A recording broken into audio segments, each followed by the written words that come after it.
Well, Zimbabwe's central bank unveiled a gold-backed digital currency on the 8th of May, hoping to lessen demand for US dollars and the depreciation of the Zimbabwean dollar.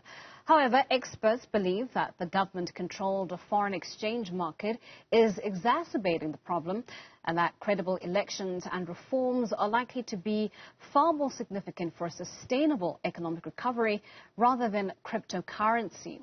Well, joining me now to discuss this further is my Broadband Editor-at-Large, Jan Vermeulen, joining us via telephone link. Jan, thank you so much for your time and thank you for joining us. I want to start with, the purpose for the gold-backed digital coin.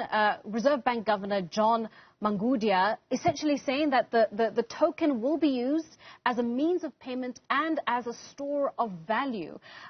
Does that resonate with you? Does that make sense for you?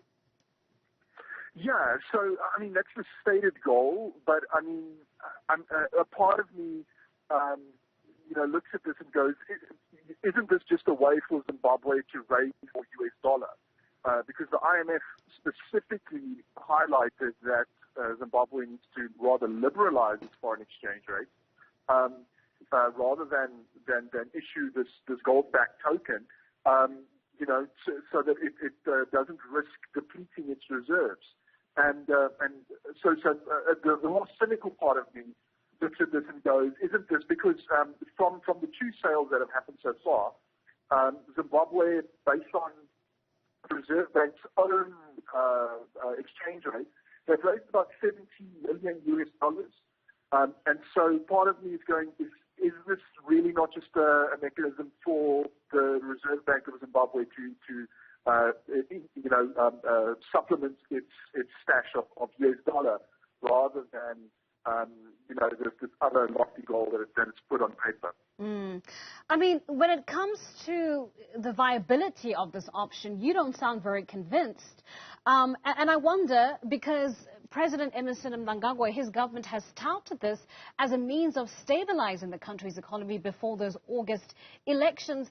Do you think it will be able to do just that? Does it have the capacity for that quick turnaround that the country is clearly looking for? I'm incredibly skeptical, and for a couple of reasons. So firstly, what this strikes me as is not really a cryptocurrency. It's more like a digital Krugerrand.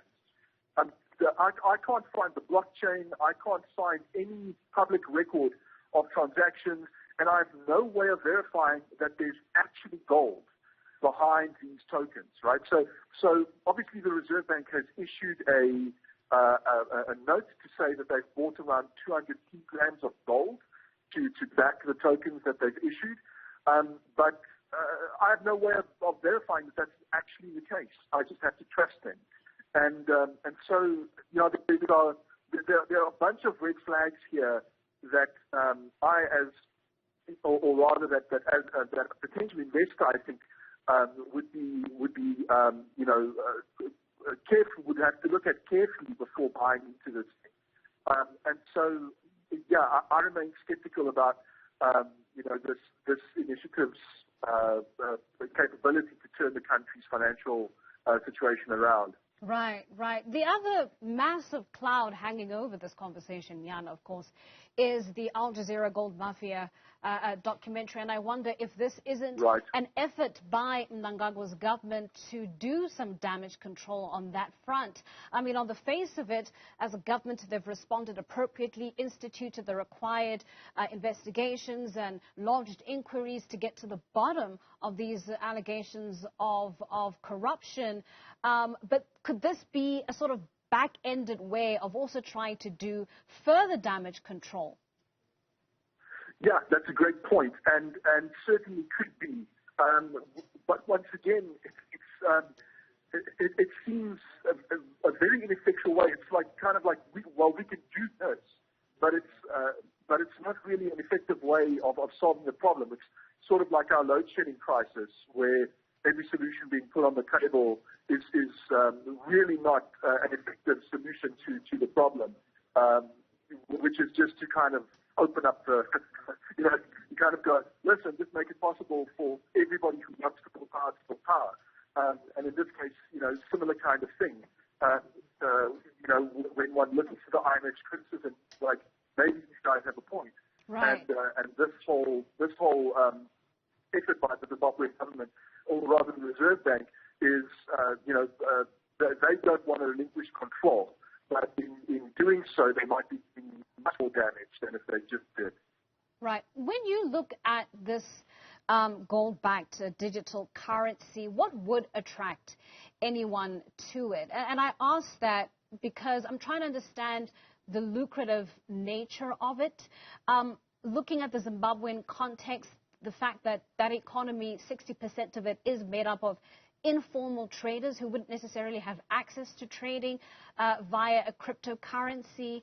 I mean, it just doesn't bode well for the country itself. And so as an observer on the outside looking in to try and see if there are any selling points, what would the selling points be? Just looking, as I said, at Zimbabwe's context. Yeah.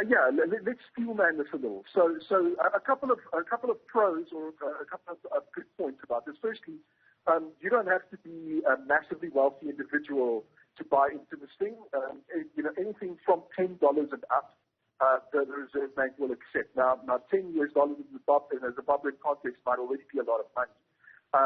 But also looking at the press releases being issued by the Reserve Bank, most of the tokens that were bought with Zim dollar, not with US dollar. And so for someone in that country who has Zim dollar and it's this incredibly volatile currency, to go maybe because gold as a commodity is also not necessarily the most stable thing. But let me just hedge my bets. Let me have a savings instrument that is also liquid, right? So, in other words, I have something that's a lot more stable than the Zim dollar. I can use it as a savings instrument, and I can use it as a means of exchange because I think they have these e-gold cards that's going to allow people to transact. And so, there is the possibility, but I mean, from looking at the amount of money that have come into this now, it's still quite little, right? So, as I said, using the Reserve Bank's own exchange rate, it was about $70 million, which is not a huge sum in central banking terms.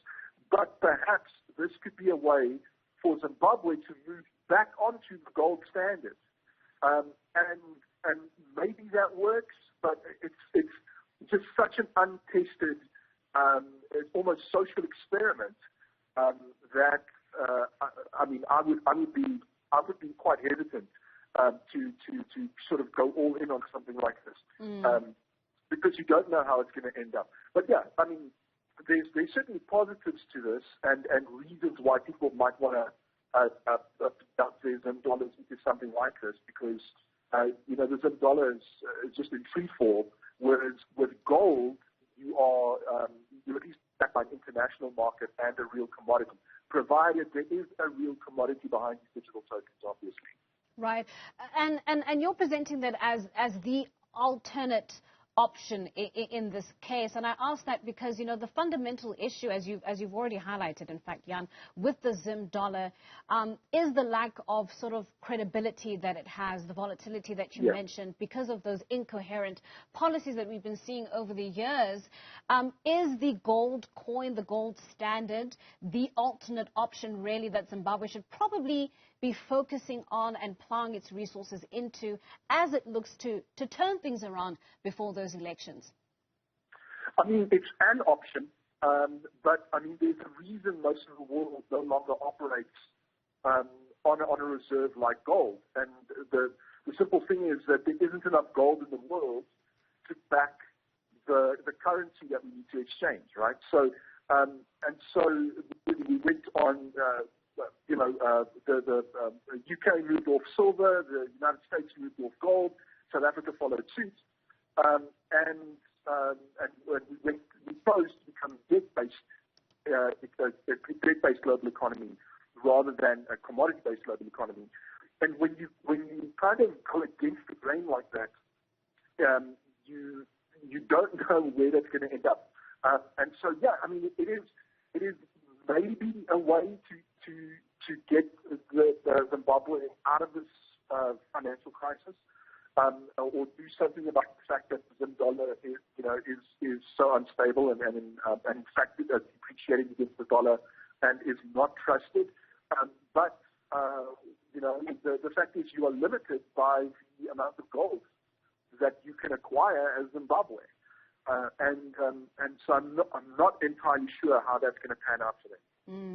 Well, as you've already mentioned, it does sound like an odd social experiment, but as the saying goes, desperate times call for desperate measures. Thank you so much, Jan.